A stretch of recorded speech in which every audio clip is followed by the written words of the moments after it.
Now, as per the constitution of Bhutan, religious body and practitioners are not allowed to take part in politics of the country. Therefore, do you think it's applicable in our society? As a Buddhist, as a practitioner myself, I was very happy that the government of Bhutan really came up with this. As a Buddhist, as a practitioner. Because looking at the Buddhist history, actually, you see, the thing is this. Buddhism, I told you, is not really a religion. Well, I think the Indians will call it Sanatana Dharma, right? That's what it's like a truth-based. It's a truth-based thinking system. You know, like Christianity, Islam, Judaism, politics is very intertwined, as you can see. It's even the emergence. How did the Islam give birth?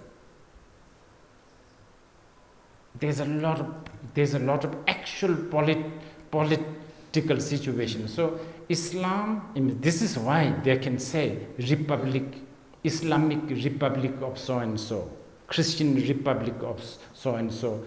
But you can't really say Republic of Buddhism. You cannot.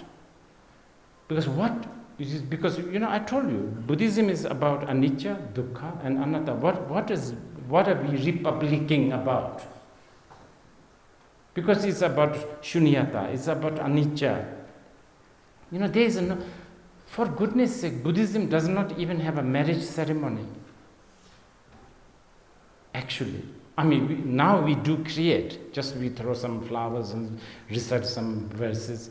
But in the sutras and the shastras, we don't have marriage ceremony. If you insist to have one, more likely the Buddhist priest will say, okay, you two get married, but do you know, in reality, you may get divorced. That's how it should be. A real Buddhist marriage would be saying, probably you will die tonight. That's how. Will it work? It won't. Because Buddhism is a truth-based system. So, if you look at the history of Buddhism, you will realize Sri Lanka, maybe now, definitely in Tibet, and I know many of my Tibetan friends may not like me saying this, but Buddha Dharma in Tibet really declined ever since the Lamas took the political role. It has. It has ruined, because it actually ruined both ways. It ruined Buddhism and it ruined Tibetan secular life too, because these Lamas, they are hopeless with the defense, economy. They are hopeless with things like policing. Because they are all the time they've been trying to give initiation, give wang, give teaching on shunyata, But you need that, right? Not only that, we are Buddhists. We don't need army, so on and so forth. And when you become a political good leader, there's always a disharmony. Because there's always an opposition thinking. So there's not harmony, right? So when government of Bhutan introduced this, personally, I was really happy that Bhutan did this, but we have to be realistic. Is it possible? Maybe not. Really, maybe not. Yes, religious people may not be allowed to vote and all of that, which is fine, but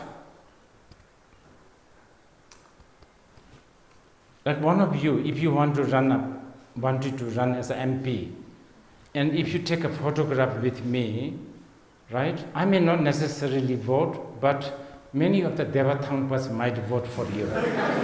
You understand? You know what I mean? So there's always that. This is why every time Bhutan election is coming, I'm always writing my schedule, don't go to Bhutan. Because you don't want to be taken photograph with people. This is going to happen. So I don't know whether this is a practically, but I think it's good from the spirit, as a Dharma practitioner's point of view, it's a good thing, because at least, I don't know, there's no religious figure, like in UP, what's his name, Yogi Aditya. I mean, imagine we have somebody like him, then we are going to have a lot of thinking.